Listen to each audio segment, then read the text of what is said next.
Ada orang Arab Badui datang pada Nabi sallallahu alaihi wasallam, dia mengatakan, "Oh kama qala ya Rasulullah dullana." Ya Rasulullah, tolong tunjukkan pada kami amalan basita atau kama qala, amalan yang sederhana yudkhilunil jannah. Yang penting aku bisa masuk surga. Dullani ala amalin basitin yudkhilunil jannah atau kama qala. Ini pintar ini. Modal dikit keuntungan pengen banyak. Enggak usah rumit-rumit ya Rasulullah. Enggak usah yang susah-susah, sederhana aja, yang penting ke surga. Kan intinya surga ya Rasul. Nah, ini orang desa datang ke Nabi, konsultasi. Dulu orang Baduy itu pinter-pinter, banyak sekali hukum-hukum turun karena pertanyaan orang Baduy dulu tuh. Jadi jangan anggap rendah orang desa. Jangan anggap rendah orang desa itu. Ya, keutamaannya banyak. Masya Allah. Orang-orang yang kebanyakan tawadhu, ya kan? Apa adanya, ya kan? Apa adanya itu kan jauh dari riya, jauh dari sombong. Makanya kalau ada orang tinggal di desa sombong, bukan orang desa tuh.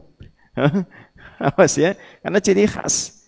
Nah, kemudian ketaatannya tinggi. Nah, dia tanya tadi seperti itu, maka Nabi ajarkan kamu cukup sholat saja wa kama qala. Yang fardu aja. Ya, yang fardu. Tidak perlu kerjakan yang sunnah kalau pengen cukup ke surga. Yang kedua, puasanya Ramadan aja.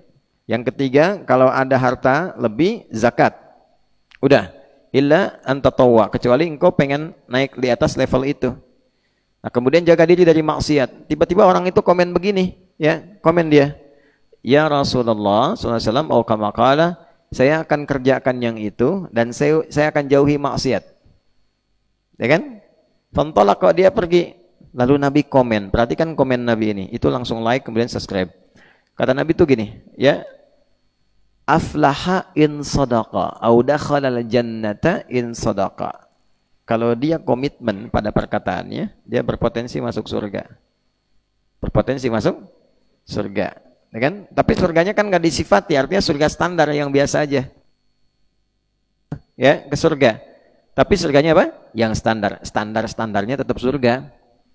Yang kenikmatannya mala ainun ra'at wala udhunun sami'at wala khatara ala qalbi bashar. Tapi orang ini, lihat perkataannya, saya akan jaga yang fardu itu, saya nggak bisa kerjakan yang sunnah tambahannya, tapi saya akan jaga diri dari maksiat. Perhatikan, catat kalimat ini. Ya, saya kerjakan yang fardu, saya tidak tambah dengan yang sunnah. Tolong dilihat asbabul wurudnya, jangan cuma sampai situ, paham ya? Karena tinggalnya di mana tadi? Desa Baduy. Orang Baduy Arab, desa Arab beda dengan desa kita. Baduy di Arab itu artinya tinggalnya di padang pasir. Sudah pernah ke padang pasir belum? Nah, padang rumput kan sudah pernah kan? Kemarin kita ke bukit ke atas kan padang rumput, sapi banyak, ya kan? Makan rumput di mana aja, nyebar. Kita baru datang dia udah lewat, Dirik sama Sidki. Oh, gitu kan? Lewat lagi tuh. Padang rumput, rumputnya banyak. Di padang pasir cari sapi, nggak ketemu. Nggak ketemu. Kenapa? Karena medannya tidak mudah, nggak sama. Kalau sudah badai, itu pasir bisa pindah, bikin gunung di tempat lain. Tuh. Saya pernah tuh ke Sahara itu, naik ke atas itu nggak mudah. Ban, mobil besar, sebagus-bagusnya, dikempesin dulu buat ke atas. Ban dikempesin tuh buat naik ke atas. Ya kan? Yang nggak kempes cuma unta naik ke atas. Yang paling menarik kalau sudah ada badai, ini misalnya pasir begini nih, kayak ombak-ombak di laut aja. Kena sama angin besar, pindah ke tempat lain, jadi gunung lain, jadi bukit. Ya. Kadang-kadang bisa kamuflase. Ya. Kamuflasenya bagaimana? Kita nggak tahu bahwa yang pasir itu misalnya ada batunya atau tidak tuh. Itu juga bisa bahaya. Kalau tahu-tahu lompat, ternyata yang ditutup oleh pasir itu batu. Kan itu nggak mudah. Kemudian kalau dingin betulan. Sudah dingin, ada badai. Tinggalnya nggak mungkin bikin rumah tembok kayak begini. Pasti bikinnya tenda. Karena supaya bisa pindah-pindah nomaden. Kalau ini ada bahaya, pindah tempat lain. Bikin tembok ngangkutnya gimana? Ya kan? Kalau semua dibikin ya hilang padangnya, hilang pasirnya. Sehingga apa yang terjadi? Mau tahajud tidak mudah. Mau puasa, ya kan? Wah, tiap hari puasa nggak dapat apa-apa.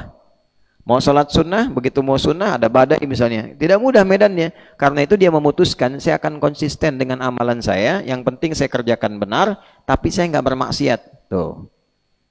Kenapa? Karena sekali dikerjakan maksiat pindah, sudah targetnya minimalis, maksiat habis. Itu maksudnya. Nah, sekarang Anda kalau mau ambil target ini, mesti ditimbang dulu situasinya. Sama nggak tempatnya dengan yang tadi? Sifat kedua dengan maksiat, misalnya, sifat keduanya. Di padang pasir tuh mau maksiat gimana? Buka handphone, sinyal nggak ada. Gitu. Ya. Mau nonton Hafid Mira, ada Hafid Indonesia, ada Hafid Mira, ada macam-macam tuh. Mau dibuka tuh nggak bisa, nggak ada sinyalnya, Pin. Ya, nggak bisa. Mau lihat Supernosa Kultum, bisa. Sinyalnya habis. Jadi nggak kesempatan ngelihat konten-konten yang nggak jelas, pornografi apalagi porno aksi, nggak ada. Maksiat-maksiat nggak terbuka. Ya, mau ke mall nggak ada. Ya, nggak ada pajangan-pajangan yang melahirkan maksiat. Binatang ya emang begitu, binatang nggak ada yang kerudungan, ya kan?